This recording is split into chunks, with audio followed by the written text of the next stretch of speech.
यश विलास रोडगे याची 21 ऑगस्टच्या दिवशी 5 ते 6 जणांनी निर्घृण हत्या केली होती।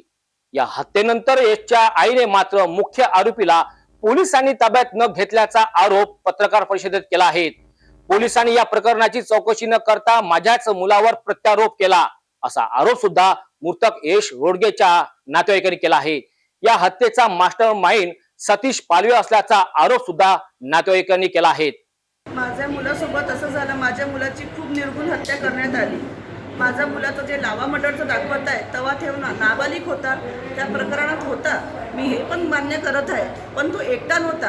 आणि त्याचं कारण हेच होतं, कारण 1 वर्ष आधी माझ्या मुलानं पोलीस स्टेशनला रिपोर्ट केली होती। नितीन उर्फ गल्ल्या नावाचा रिपोर्ट माझ्या मुलाचा माझ्याजवळ NC कॉपी आहे, त्यानं रिपोर्ट केला होता का माझ्यावर यानं माझ्या घराजवळ येऊन तलवार फिरवली। पण त्या विषयावर राजापेठ पोलीस स्टेशननं त्या व्यक्तीला अटक नाही केलं, नाही कोणती कारवाई केली। जर का त्या टाइमला त्या तलवारच्या विषयी त्या मुलाला अटक झाली असती तर आज नाही लावा गेला असता, नाही आज माझा मुलगा गेला असता, माझं हे म्हणणं आहे। आणि दुसरं माझं हे म्हणणं आहे की जो सतीश पालवे आहे हा माझ्या घरून राहते, माझ्या घरून गोपालनगर मराठा विहार तिथे 3 ते 4 वाजताच्या दरम्यान माझ्या मुलीनं त्याला प्रत्यक्ष बघितलं। तो त्या दिवशी माझ्या गल्लीतून शिवी गाडी करत गेला 3 ते 4 मुलं असताना का आज तर काम तमाम आहे, पण आमचं 2 रिपोर्ट माझ्या मुलाच्या आधी दिल्यानंतरही आम्ही रिपोर्ट केल्यानंतरही कोणती कारवाई करण्यात नाही आली होती, म्हणून आम्ही त्या दिवशी पण रिपोर्ट दिला नाही का मुलं शिवीगाळ करत आले। कारण माझ्या मुलाला विश्वास नव्हता, कारण तो ह्या म्हणायचा का मम्मी आपण रिपोर्ट देतो तर त्याच्यावर इथे काहीच कारवाई होती नाही, कारण त्याला